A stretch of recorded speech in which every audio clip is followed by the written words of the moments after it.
Okay, welcome back in, everyone. The day is flying by. I can't believe it's already a little past 7:30 here on the East Coast.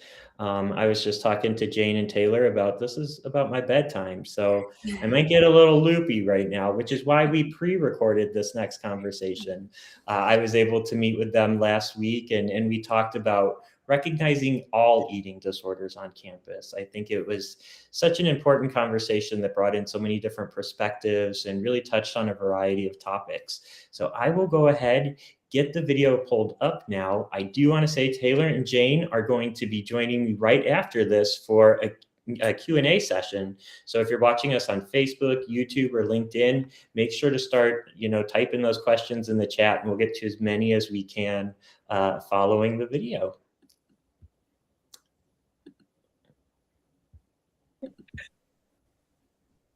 Okay, welcome in, everyone. The day of conversation is continuing here at ANID, and we're really excited to be joined with our partners at the dorm right now, who will also be joining us in person. So you might be watching this at Columbia University with us right now, or you might be watching this somewhere else across the country. Wherever you're at, we're really glad that you're here. This conversation in particular, we're going to focus in on the full picture and looking at all eating disorders on campus, recognizing that so often stereotypes can cause many individuals to go missed when it comes to eating disorder awareness and eating disorder conversations. So to get everything started, I'm going to go ahead and pass it over to Taylor to go ahead and introduce yourself and tell us a little bit more about the dorm. Yeah, absolutely. Thanks so much, Jason. We're so excited to be here and be in person as well. So very excited. My name is Taylor. I'm a senior dietitian at the dorm, specifically in our DC location. We have Jane in our New York City location as well. Just to give a little bit of nuggets about the dorm, for it's about over 16 years now, the dorm's really been dedicated to helping young adults, ages 18 to 30, really build independent, meaningful lives. It's something that we're really passionate about both in New York and in DC. And something that Jane and I really love about what we do is how we do it. Being full-time dietitians at the dorm, this isn't a norm for programs like ours. So to be able to be part of these conversations and to be part of people's treatment and to bring nutrition to a core part of their care for every single client, regardless of the diagnosis or any challenges that kind of bring them to us, we're able to kind of tackle that holistic, whole person approach, and really open up conversations that maybe haven't had an opportunity to be uncovered yet, and things that could be acting as a barrier to their care and launching into building that independent, meaningful life. So we're really excited to be here. We work with clients both with like formal eating disorders and those more in the disordered eating, so a full spectrum. And we're just really excited to discuss how to support these students and any resources and things to kind of keep our eyes out for. Yeah, amazing. That was really good to hear too, because that's one of the messages we're trying to get across at ANID this year is that you don't have to have a formalized eating disorder diagnosis to need help and need support. If you're struggling with any type of food or body image concerns, like reach out and talk to someone. We're here at ANID, you're there at the dorm. So yeah, thanks for sharing that. Jane, would you like to go ahead and introduce yourself? Yes, definitely. Thank you, Jason. I'm Jane Kudia. I'm also a senior dietitian at the dorm. I'm based out of our New York City location, like Taylor mentioned. Very happy to be here. I started out at the dorm as an intern about 3 years ago. So just happy to continue, these conversations in this setting. Thanks for having me. Yeah. Thanks again for joining us. I'm really excited for this conversation. And last but not least, Isaac. We just connected a little bit ago, but I have been so inspired and just wowed by everything that you're doing and your passion for eating disorder awareness and advocacy. So would you like to go ahead and introduce yourself? Yeah, my name's Isaac O. I am a first year graduate student in the Master of Nutritional Sciences and Dietetics program at UC Berkeley. And I'm really passionate about eating disorders. And I teach a class at Berkeley called Underrepresented Topics in Eating Disorders. It's a 2 credit class and it fills up. This is our second semester and we've always been able to fill it up.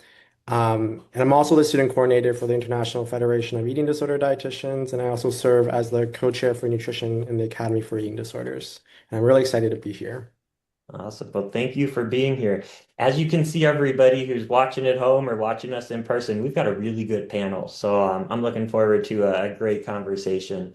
We'll go ahead and dive right in. And one of the first questions that I think comes to mind when you're having these conversations is around diet and wellness culture and how that can really mask eating disorders. So I wanted to throw that out to the group just to get your thoughts on how, our current normalized behaviors and sayings and things that reinforce diet culture and wellness culture can really impact college students and mask eating disorders. Hmm. Firstly, I'd kind of like to jump in by just stating that I think wellness culture masks diet culture in some ways. So I think that society is thankfully becoming a little bit more aware of the link between diet culture and disordered eating and eating disorders. And I think wellness culture and that kind of spin on diet culture is particularly dangerous because it reinforces restriction, rigidity, body surveillance by just reframing it and sort of claiming that these behaviors are in the name of health and self-care. Mhm. Um, I think that obviously most people aren't striving to develop an eating disorder, but maybe they are striving to fit into society, to fit in socially, cope with life stressors. And college students, I think, are particularly at risk because of the unique developmental stage they're in. I think that they just there's a lot of life stressors happening in that college age. And I think so, yeah, that's what makes them particularly at risk. And then I think it shows up, maybe via like chronic dieting, that's kind of framed as clean eating or cutting out processed foods in the name of health. Maybe there's like excessive exercise behaviors due to, or sort of framed as maybe stress management or wanting to be really productive, things like that. Um, yeah, food rules, I think that can be sort of framed as like just striving for balance, but and it might appear that way on the surface, but then are actually pretty rigid or anxiety driven or things of that nature. Um, so yeah, I think on college campuses too, diet culture behaviors are just very normalized. I would also add that it seems like more and more college age students are getting into fitness and going to the gym. I see this a lot. Well, I don't know. I graduated high school in 2020, but like half my graduating class is like into fitness now. Mhm. And I just see that as a rising trend. And instead of getting information from like a registered dietitian, they would get their information off the internet or from their friends. And oftentimes, it can be really bad information that can lead to abnormal eating patterns. Absolutely. Yeah, the beautiful access to information that people have and just being in a new environment with a lot of people in the same boat as you, right? New to college, your age, students, independence for maybe the first time. So there's a lot of influence from that too, and maybe some misguidance around what we should be doing, what we shouldn't be doing, all in the same boat of just trying to make it through and surviving a brand new shift in your environment. Right. I also feel like in that college age, uh, it's a really transformative time for a lot of people. I think students may be sort of exploring identity, and that can also set them up to just like be vulnerable or susceptible to influence, Yeah. regardless of what that influence is. And unfortunately, diet culture is something that can kind of influence people. Yeah, and I was gonna add in there too that we've even just got sayings around it too when it comes to things like the freshman 15 and all of that. And it's like we're just reinforcing those harmful behaviors and encouraging students to go towards this dieting or trying to control their food intake or getting to the gym enough as a way of trying to prevent something bad from happening. So it's like we're introducing that good versus bad mentality that can be so harmful because one thing I've learned in my own personal recovery is that all foods can fit and that rest days are wonderful. But in my battle with orthorexia and stuff, there was very much this black or white mentality, this thinking that I had to eat super clean, super healthy in order to basically have value as a person, in order to make other people happy. I think about the praise that I would get from family members, from friends, from coaches, and everybody around me, saying, "Oh, I wish I had the dedication and the discipline that you had." And we lift those things up, and it's justifying a lot of these disordered behaviors. It's perpetuating this connection that, health equals weight or body shape and size, right? Where we're just so in that mindset that they're so strongly connected when we see more and more that it is not such a one equals the other relationship, and how that, unfortunately, that mindset does create more disordered behaviors that ultimately end up not being healthy and maybe creating larger health issues too. It's such an interesting cycle, one that is so harmful as well. Yeah. Yeah, I tell everybody when I go out and I speak to college campuses and stuff, I'm like, you got to take a holistic approach to health, because I think for so long we've prioritized as a society physical health. When you Yep. ask a student on campus, you could walk up to anybody and say, "What's something you do that's healthy?" They're going to talk either about food or they're going to talk about exercise. There's Mhm. no mindfulness, there's no social health, there's none of the other healths that are part of our well-being that are talked about. We've got to move away a little bit from having physical way up here and everything else just down, Mhm. forgotten about. Mhm. Absolutely. And that's something I feel like really is so amazing about like kind of the work that Jane and I are doing at the dorm, and something I know we both feel really appreciative and grateful of, that we're brought in as a representative of like nutrition being a part of like physical and mental health too. Like it's hard to do your other therapeutic work if you are one underfueled, or you have all of this mental real estate being taken up by eating disorder thoughts, or just like this pressure to be the smallest version of yourself as possible, or to be productive to earn food. It can be really distracting from your other work, in addition to just being a student and doing the thing that you're there to do. So that's something that we're really excited to be part of and include as an addition to all of the other facets of like holistic health as well. Mhm. Well, thank you for everything that you're doing at the dorm. I have loved all the work, and we'll get into the disordered eating guide a little bit Yeah. later on, but that is a phenomenal resource that I cannot share enough. One of the next questions that I wanted to ask are, what are some common triggers that Yeah. students might face on campus? We dug into a little bit of those, but what are some common triggers? Absolutely. I think people, Jason, when you were saying like the freshman 15, it was really sitting with me because I think, people don't think about just how big of a transition going to college is. Think about like all of your years leading up to college have been pretty like laid out for you.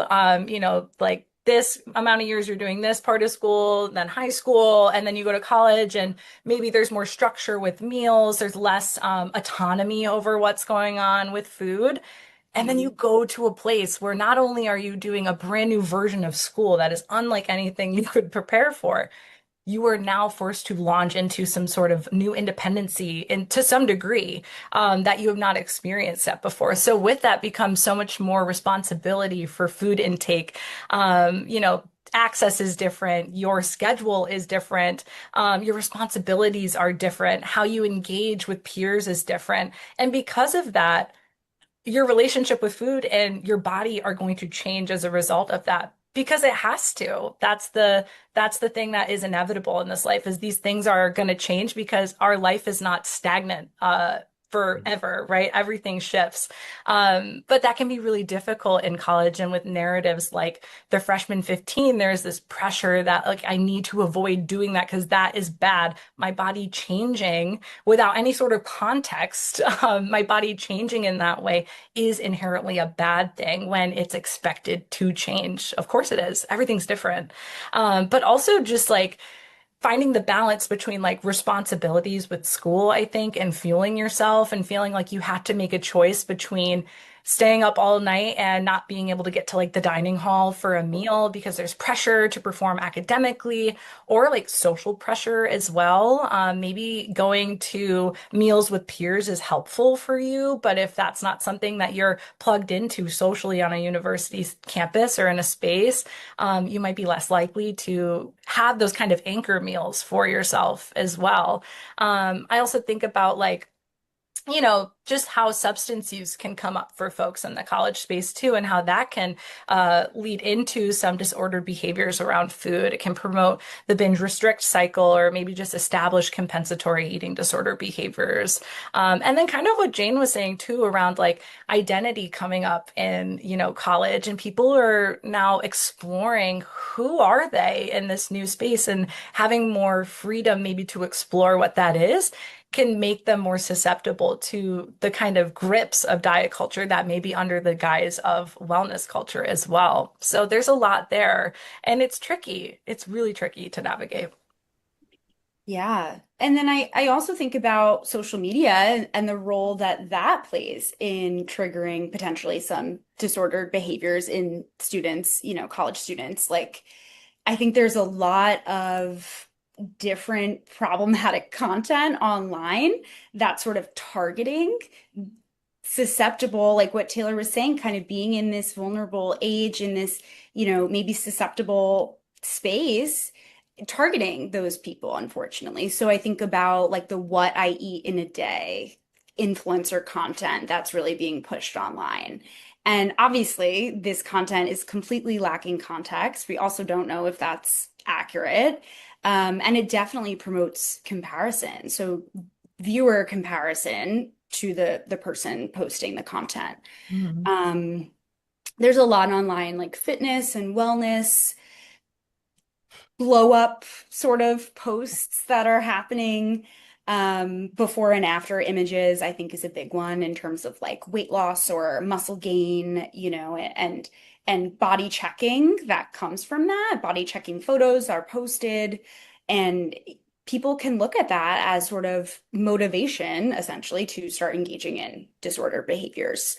And also something too that's very interesting with social media is the algorithm reinforcement. So like the more you're engaging with content and I guess the more, if it's like a video, the more amount of time you're spending actually watching it, then the more exposure to that like similar content you'll see. So that can also just be really, really damaging. And I think orthorexia being on the rise, like I think social media definitely has a large plays a large role in that, is specifically in this college student age range. Kind of bringing it back to like comparison, you think about like going to a new environment with all different people than you were used to spending time with or being around. Like I graduated with a class of 160 people in central New York State. So like going to a large university, like whoa, significant shift in different people that I was being like, having experiences with and seeing. So I think there's natural like social comparison that's happening, and that pressure to maybe do things to look more like that or to not look like that, right? So just that kind of social comparison piece too, where like as you're like entering a college space and trying to make friends and make connection, the pressure to kind of conform to behaviors and things that you're eating in order to fit in or feel comfortable or to be accepted. Right, right. Yeah, yeah, that is a really, really good point. I didn't even think about that, just the change in environment when you're going in. And the one thing that I say is I'm so glad I'm old enough that like I didn't have to deal with social media too much when I was like that age, because I can't imagine the pressure because there is that constant comparison that is going on. And like they always say, comparison is the thief of joy. Yeah. Oh, yeah, absolutely. I also, one of the things that was coming to mind is you were talking, Jane, was just about how kind of like with orthorexia, I feel like social media is like the billboards of maybe the 1950s and 1960s where it was glamorizing cigarette smoking. And now we're seeing kind of the same thing play out when it comes to orthorexia. And it might be unbeknownst to people. They're posting this content. They've never heard of the condition. They don't realize that it's something that could be serious and harmful to someone. But unfortunately, every single day we go online and it's glamorized when you fall into diet culture and when you're following these strict, rigid rules and you've got all this dedication and discipline. Right.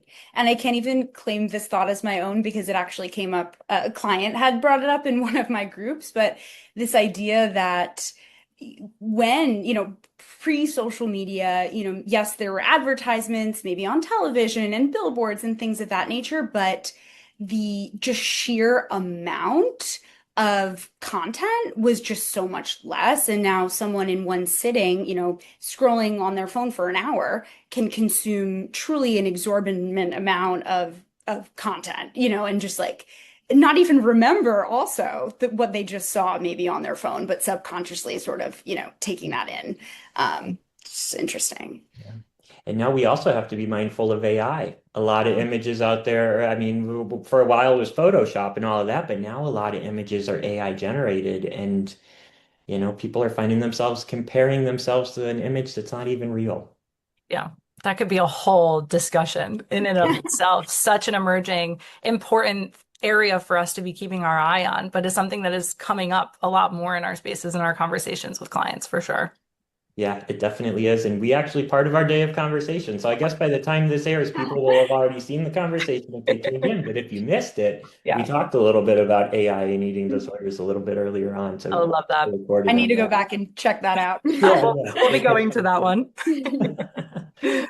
And Isaac, I wanted to toss that question over to you too, since you're there on campus and Yeah. you're seeing it happen every single day. What are you seeing with your friends and your peers and fellow students there on campus when it comes to some of the triggers around eating disorders and diet culture?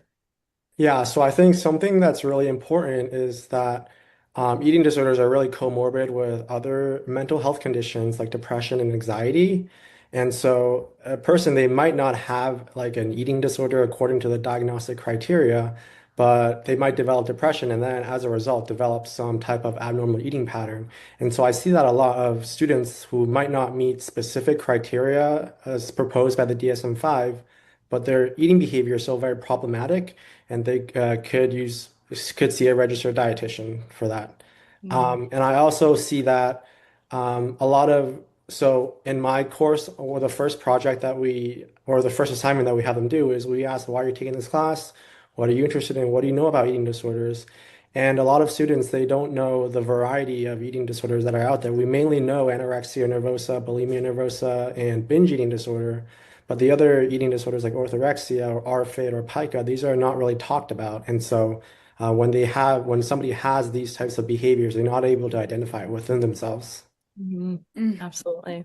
Yeah, I think about like the access to different foods in a dining hall that may not be safe foods for someone with RFID, and just having all of these selections that feel distressing and anxiety inducing, and that can create a lack of intake because of that, and just navigating that change in landscape. So it absolutely can influence folks in so many different ways with their eating patterns. Right. Yeah. And I also see a lot of, unintentional restricting. It's like, Mhm. woke up today really late, got to rush to class, so I guess I'll skip breakfast. But then, they do that a couple of days, they find out, oh, well, if I skip breakfast, I'll lose weight. And then that just becomes a part of their normal routine now. And then they develop disordered eating as a result. Yeah, a slippery slope Yep. for sure. Totally. And I can say now in my recovery, you don't want to catch me if I miss breakfast. So, we take it just a few minutes every day to make sure that you're feeling up. Yeah. But Mhm. it brings into like all of these kind of what Isaac was saying too, like the comorbidity side of it. Like we see that a lot just because a lot of folks come to the dorm that may not be presenting primarily with any sort of eating disorder concerns or like nutrition concerns, but because their executive functioning is poor and could use some support because of like anxiety or depression or like medications that make it difficult to tune into their cues, we can tell them about breakfast all day long. And if that piece is missing, the thing is not happening. So it's like so connected and so overlapped in that way, which I think creates more emphasis on the holistic approach, right? Right. And also not waiting to potentially see a dietitian or, receive some sort of nutrition counseling because, like Taylor was saying, we may, start meeting with people who didn't really think they had any disordered eating because it is so normalized, and so maybe they don't have a formal diagnosis, like kind of like what Isaac was saying, but they're exhibiting some symptoms and could really benefit from support too. So, Yeah. Yeah, one of the interesting things that I've found in just conversations, because one of the things we're really trying to do here at ANID is make eating disorders more part of the mental health conversation. Because for so Mhm. long, I think it's been siloed off a little bit. And it's like, no, it is a mental health condition. It needs to be talked about in the same conversations as depression and anxiety and substance use and all of this. But it's been interesting to have those conversations with people who maybe have gone through substance use recovery or have been working through anxiety or suicidal ideation or things like that. And they come to me after the fact, years after they've been in recovery, and say, hey, I actually was battling disordered eating, or I think I had an eating disorder while I was going through this. I didn't realize it until now, after I heard more about eating disorders or I heard your story. And I just find that fascinating that so many people are healing even from their eating disorders without realizing what it really was. Yeah, absolutely. I think the lack of awareness that like to struggle with your relationship with food can be a common experience, but not having insight into like, is this something that is actually perpetuating my challenges and making things harder for me? Because we all eat food. It's a non-negotiable. We must to survive. So we all have a relationship with food. Therefore, they're all susceptible to, influences and challenges that change it. I think a big role that has played into this is the diagnostic labels because Absolutely. it's not like a black or white thing. You have an eating disorder, you don't have an eating disorder. Most times it's like you display symptoms of something. You might not meet the full criteria, but it's still problematic enough. And Mhm. so I think that's a big reason why a lot of people they get missed because they think they need to fit the specific label. Absolutely. Right. Right. And they wait maybe to seek treatment, or I've even heard of people sort of engaging further in their behaviors so that then they can meet a diagnostic criteria.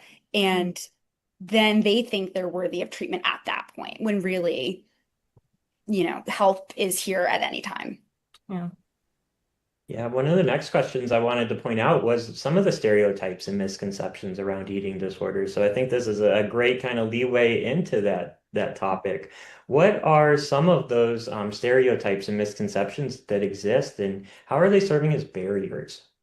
Absolutely. I can jump in with a few and then, yeah, others jump in as well. But I think two two of the first ones that come to mind that I hear often would be that you have to be underweight to have an eating disorder, and you can tell by looking at someone if they have an eating disorder. And in reality, only about 6% of people with diagnosed with eating disorders are medically underweight or weight suppressed as defined by the BMI. We know that using the BMI to define the severity of an eating disorder is very problematic. It's unreliable, and it often causes people to avoid seeking help because they believe that they're not sick enough. Um, Hmm. so these are two very problematic and untrue misconceptions. I think another one is that this idea that eating disorders are like a choice or a phase, or people can kind of just like drop their eating disorder at any time. Hmm. Like we've said before, eating disorders are mental health conditions, definitely not a choice, and one does not grow out of an eating disorder. Often, if left untreated, it will continue to perpetuate and, not go away on its own. Um, And I think this like kind of ties into to like a lot of the times I'm talking to people and I'm like, this misconception that like eating disorders are just about like food or like body shape and size when it's like it goes so much deeper than that. There's so much more to uncover. There's a lot of layers to this, a lot of like values or identity or just like perfectionism, all these different things. So it really is very often not about just food. There can be more to it, but it can kind of get brushed off as like, oh, well, they just like want to lose weight or they just like want to be healthy when it's like there's a lot more going on behind the scenes than we might realize that doesn't get uncovered unless we're asking these questions. right, right. So to that point, Taylor, like another sort of misconception is that, oh, if someone's eating, Yep. they must not have an eating disorder, or they must be better or healed. But because what Taylor was saying, like eating disorders are, yes, about their food behaviors, but also are about thoughts, distress during a meal, like so much more than just actual food intake. Mhm. We cannot just say based on somebody's food intake in one moment that they don't have an eating disorder or that they're better. Yeah, I tell people all the time that I could have followed that meal plan to a T, but that didn't mean that I was healing from my eating disorder because I needed to be there talking with my therapist and working through the underlying factors that were contributing to the eating disorder in the first place. And I like to say that food was just the tangible evidence that something else was going on much deeper. So it does, it goes much, much deeper than food, and you can't determine if somebody has an eating disorder simply based on the fact that they are eating. Sure. Yeah. All right.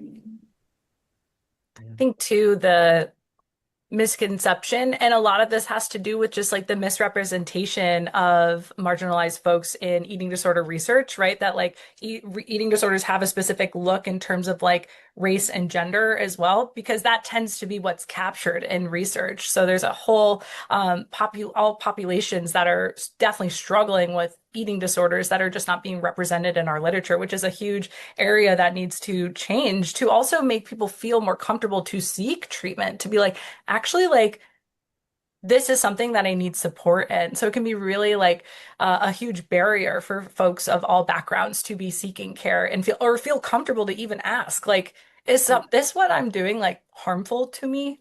So that's a huge issue as well, and a big stereotype that I think perpetuates a lot of lack of treatment for marginalized folks. Yeah, and I know this is a specific area, Isaac, that your course kind of dives into as well, and getting to look at some of those eating disorders and the individuals within the eating disorder community and stuff who have been overlooked for so long. So could you maybe talk a little bit more about that?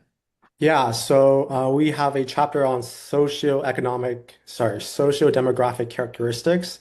And when I say that, you probably think, oh, race and gender, but we go even deeper into that. We talk about things like religion, disability status, veteran status, and something very important is your socioeconomic status, your financial status. Yep. And I see that a lot of I believe research has showed that students or individuals who have food insecurity, they have an increase in disordered eating or eating disorder behaviors. And we know that a lot of students, they might not be able to afford food or they're eating like the same ramen every night. And that can, lead them into like a binge restrict cycle, which can then be perpetuated by the stress that they're facing academically. Yeah. And then I heard, I always love hearing people's stories and experiences. So if you're out there right now and you've struggled at all with food or body image, share your story because somebody else needs to hear it. And that's how we can create this change and make sure that we're being more inclusive. But one of the things that I found very interesting was from a woman who was born in India, who now lives in the United States. And she said it was very difficult to go through treatment here because the way that the programs were set up, we're not culturally aligned with her food and the relationship that her culture has with food. And I thought about that for a minute, and it's true.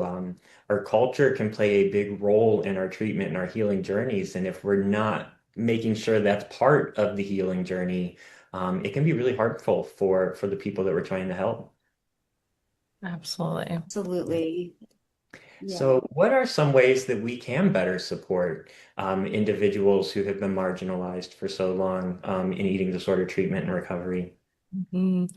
Yeah, I think seeking education like folks may be doing today is a big step, Mhm. right? Just being curious and exploring types of conversations like this and seeing research and things of that nature and where those underrepresentations lie. I think too, regardless of what we're doing, kind of coming at it from a lens of like trauma informed, weight inclusive, anti-racist, is going to create an environment where people feel safe and comfortable, or start to begin to feel safe and comfortable to even start exploring some of this. Because it's our relationship with food is so deeply personal, and it's not something people feel comfortable exploring sometimes. It's a conversation I often have when people don't come in with this kind of thing on their radar, and they're like, I just like don't even know if I want to go there. Like it might be too much.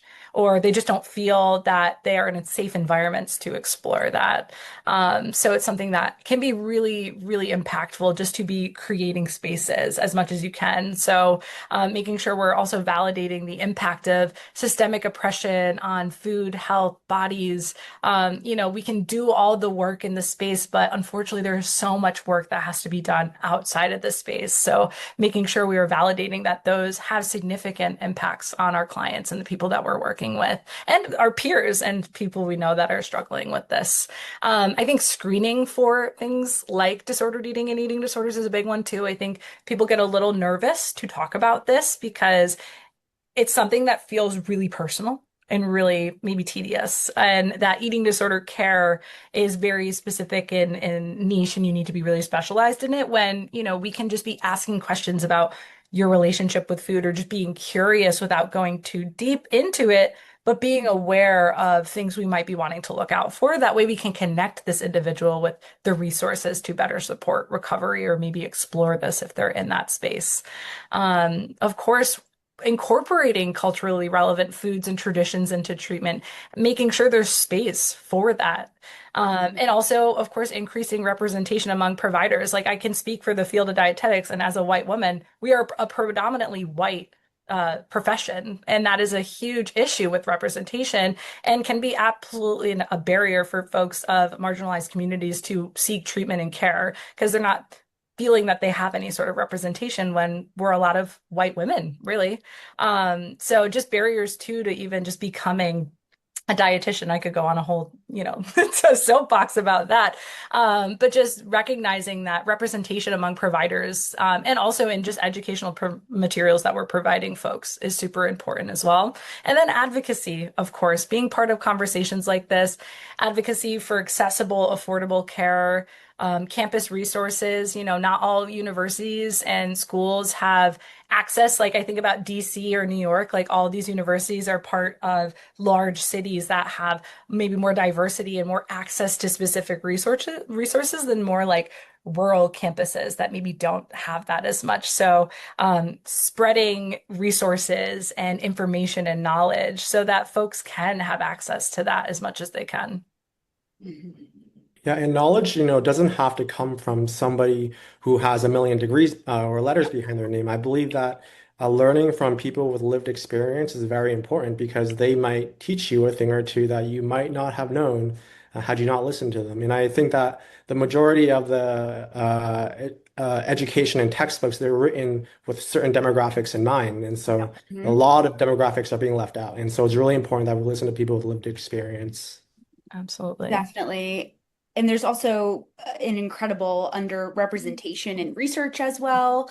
So I think, maybe not like a call to action for providers or clinicians, but more on like the research side of things, that just being something that could definitely use, we need more research in marginalized communities with eating disorders.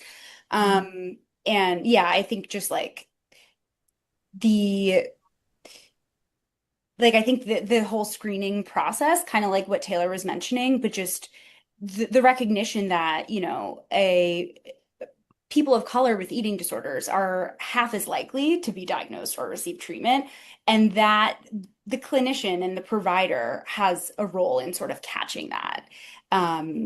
So yeah, that I think that screening is just very important and not making assumptions, based on demographics and things. Yeah. One thing I want to go back and thank you, Isaac, for pointing out that lived experience people do have, the power to educate as well. I always tell people, I don't have a fancy degree on my wall to talk about this stuff. I've just got some flying hamburgers back there, if you can see. But getting the lived experience and getting those different perspectives to be part of the conversation is so important. I encourage everybody who has lived experience to actively look for what research studies are going on right now. Try to get involved with those, participate in those, because unfortunately there are those gaps where we're not catching a lot of the population still. And I think that's causing clinicians and providers then to miss it as well. So we've just got to learn more from each other and really start to speak up and push beyond that stigma and those stereotypes that are keeping so many people from getting the help that they need. So this kind of leads into the last portion of our conversation. And this is where we want to leave the folks who are listening right now with some takeaways. What are some actionable tools, actionable skills that the people who are watching right now can take with them to confront some of the things we've talked about tonight? Yeah. I think a huge thing that comes to mind for me is just being aware of maybe common eating disorder behaviors, language, phrases, like once you start learning it, you catch it a lot. And that's something that can open the door to maybe conversation or sharing resources to someone, if they're open to that, of course. So just being aware of maybe what to be listening for. Maybe it's like diet like language or body comments or just maybe rigid behaviors with food that you might be observing. I think the power of just knowing what to look out for can be really, really important in helping to address that, if whether it's in yourself or with a peer.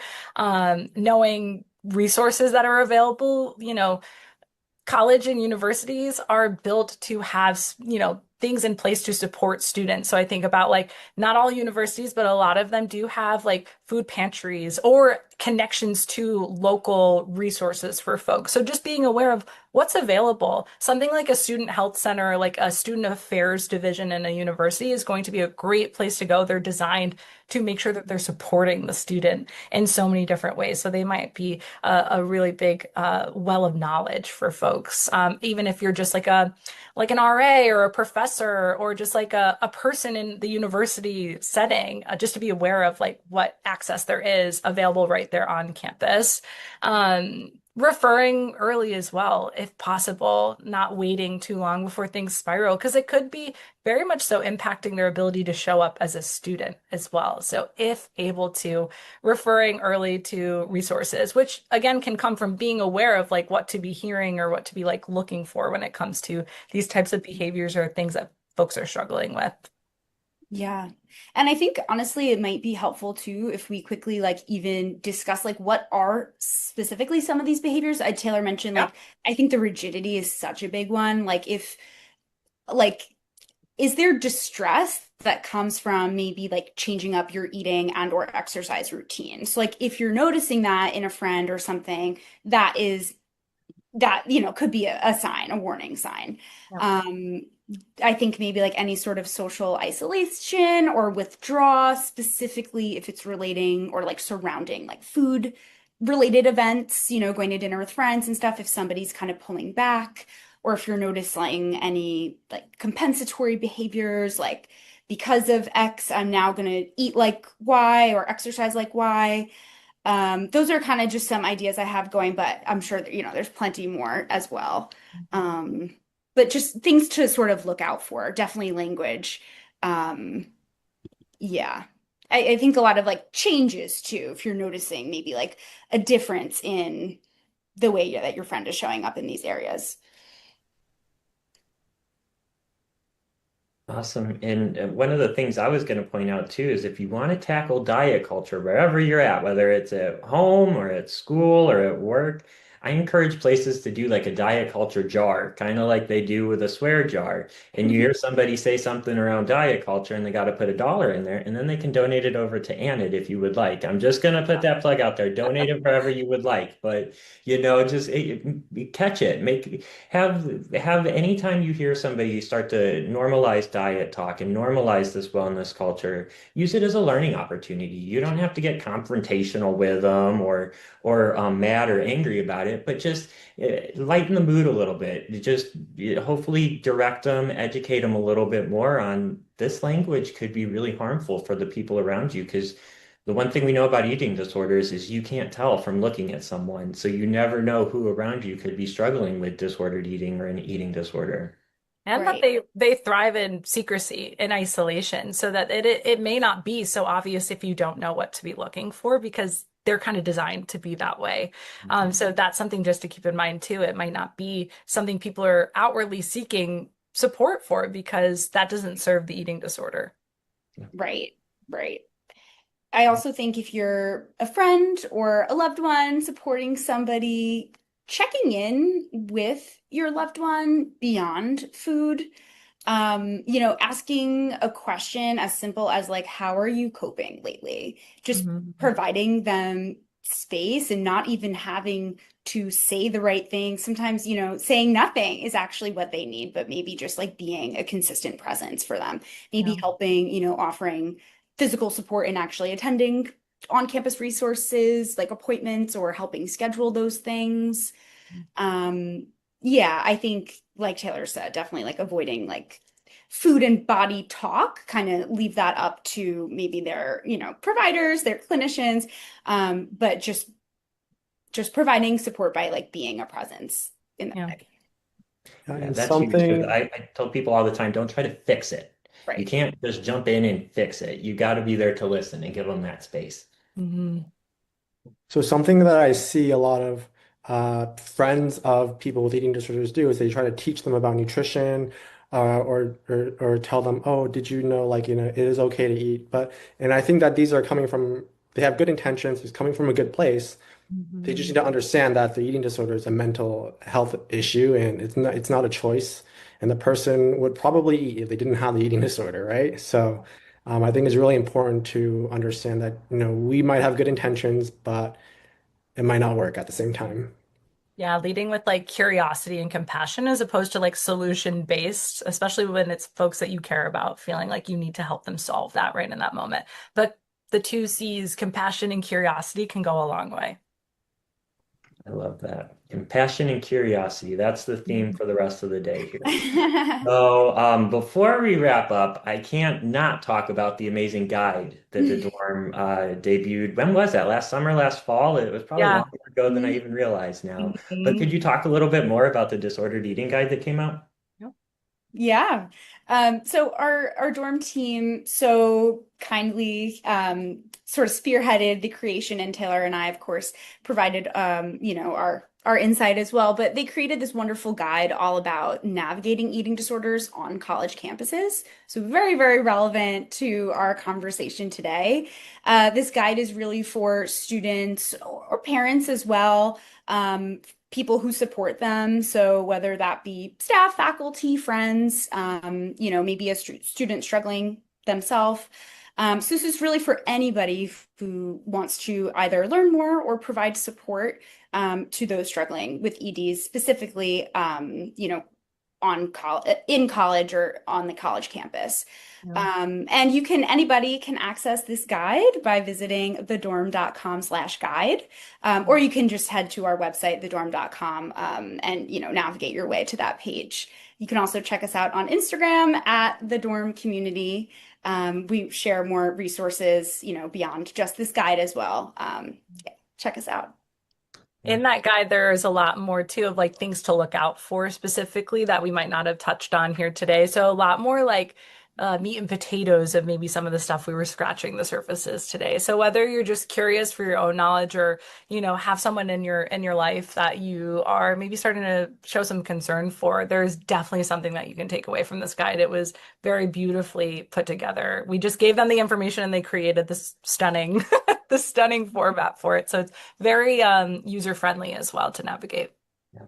It Right. really is. I can attest to that. They used the testimonial from me to help share it because I was so blown away when I first saw it the first time. It was one of the best resources I've seen. So Thank thank you. you so much for working on that. For people who are watching at home or who are going to receive the recording of this, we'll make sure to include a link for you as well to go download the guide so that it's really easy to access. But at this point, Isaac, Jane, Taylor, I want to thank you all for joining me for this conversation. For everybody who's in person right now, we're going to do a little Q&A there at Columbia University. Everyone else, we've got the Wrestler premiere coming up in about 15 minutes or so. So stay tuned. It's going to be a great way to wrap up what's been an awesome day of conversation. So again, panelists, everyone, thank you so much for being here. Yeah.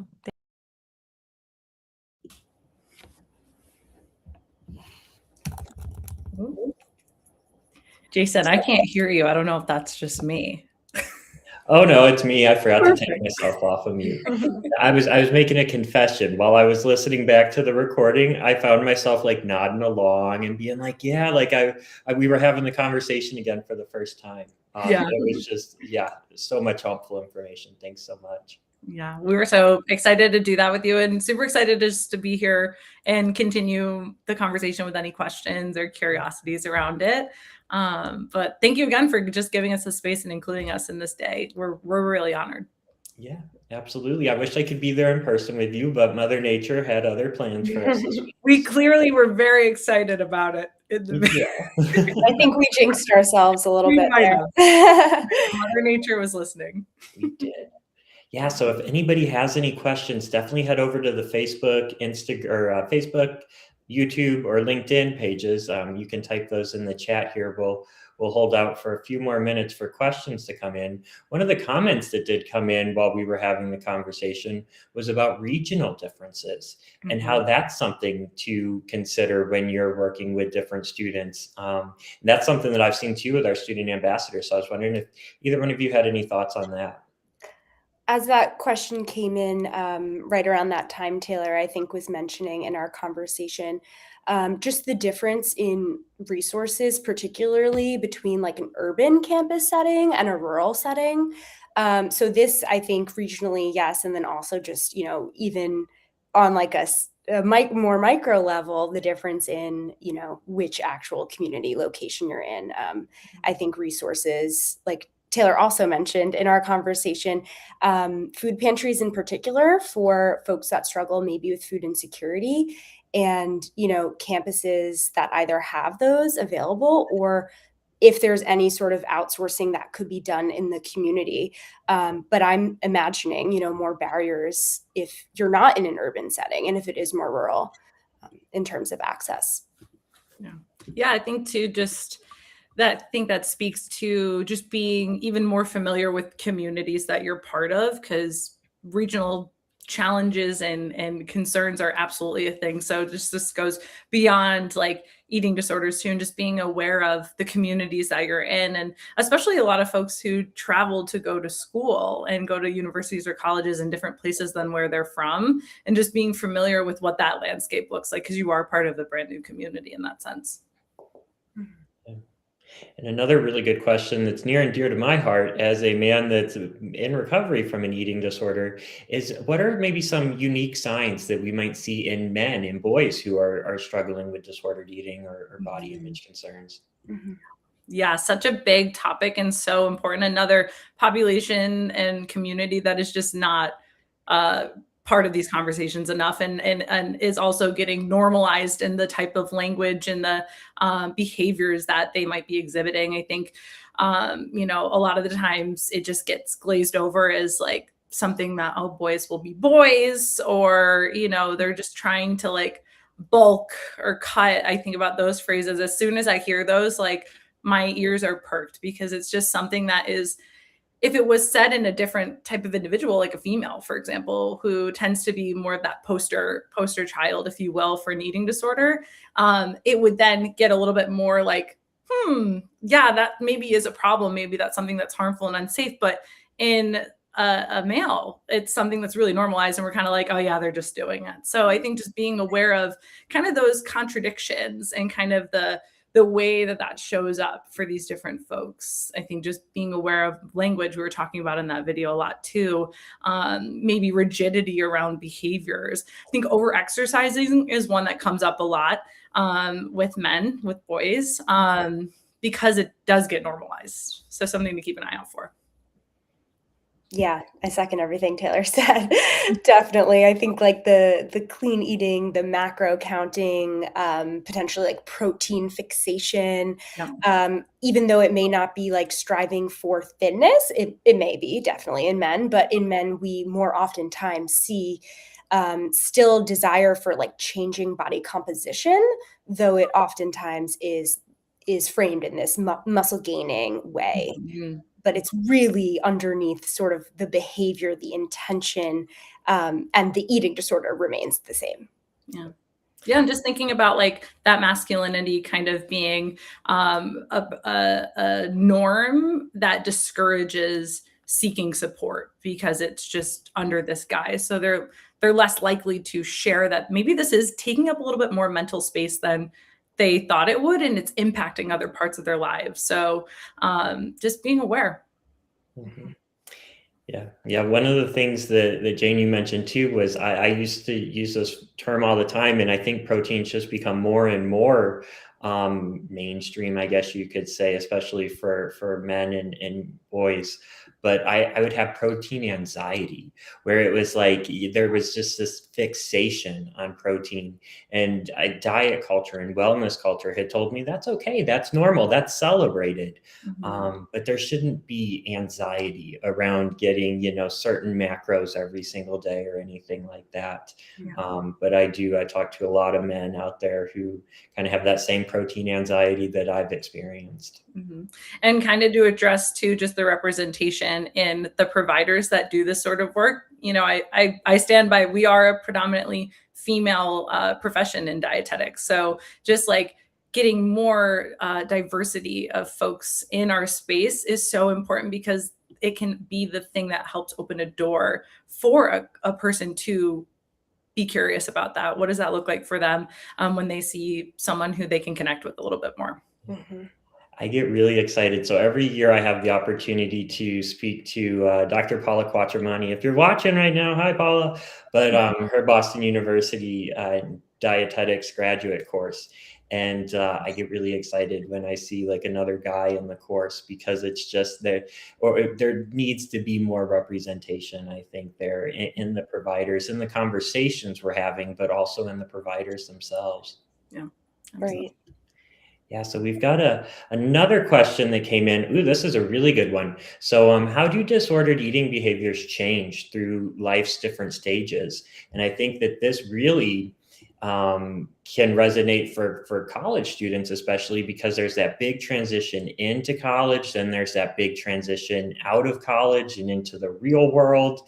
And then it just continues, there's different stages throughout our lives that I think the eating disorder can look different. Yeah, absolutely.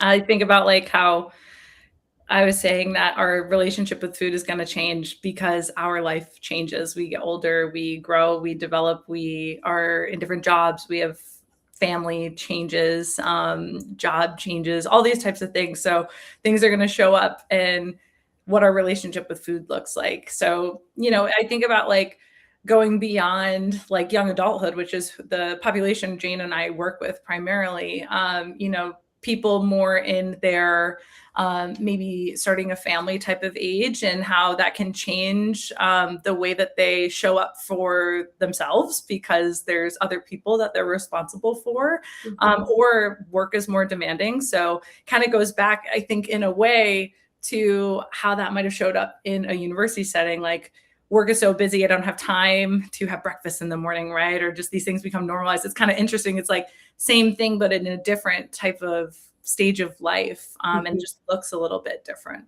Jane, I don't know if you had anything else to add to that too. Definitely. I think I really like the second part of this question, asking like specifically in older men and women. And I think that can definitely be, I think, like for women, like the postmenopausal period where, hormones are really shifting, metabolism changes are happening, and bodies are changing. And bodies are constantly changing throughout our lives, from a newborn baby to 90 years old. Like, your body is going to transform so much. But that seeing your body change in real time can be triggering for a lot of people. So I think not even like specific disordered behaviors, because I think like the actual behaviors of restricting or whatever it is actually can look really similar, like regardless of your age. But I think just like the triggering life stages, like Taylor was saying, and then in particular, maybe when it relates to bodies changing. Yeah. Yeah, and for anybody who didn't catch the conversation earlier, we had a great conversation with Jane Mattingly on body grief. And I think that is one of those things where as we age, we all grieve our bodies. We're all losing things.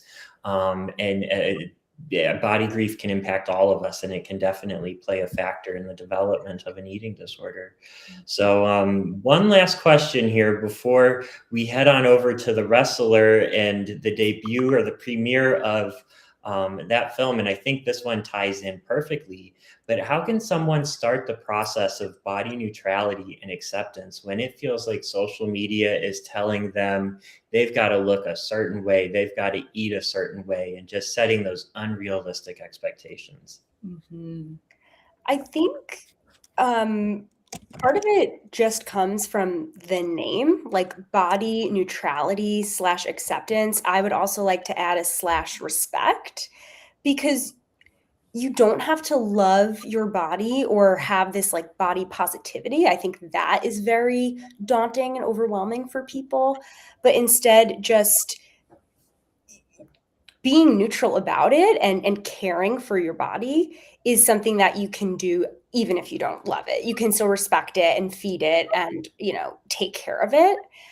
And then I think too, like, to the social media part of the question and the ads and stuff, like recognizing that there are ads that or the ads that you are seeing are designed to make you feel inadequate, to feel less than, to feel like you have to change yourself so that you can then go buy a product or, you know, contribute to this this whole you know, diet culture, wellness culture world.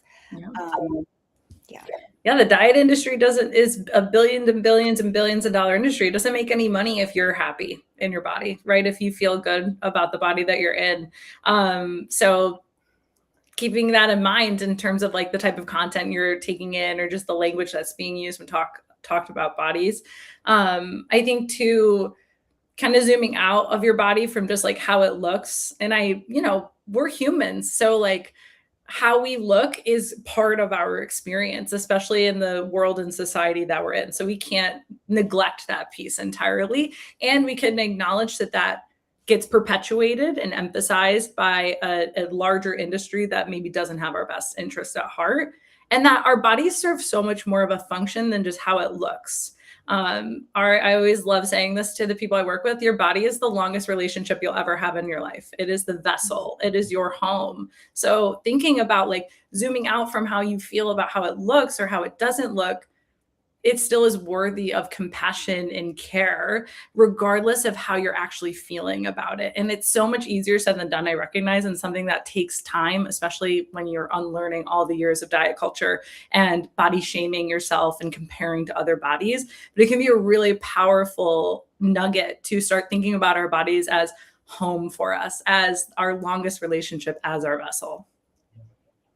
All right. Well, thank you so much for that. And this leads in wonderfully to the premiere of The Wrestler. So for everybody who's watching at home right now, stay on Facebook, YouTube, Instagram, stay right there on the Anid webpage.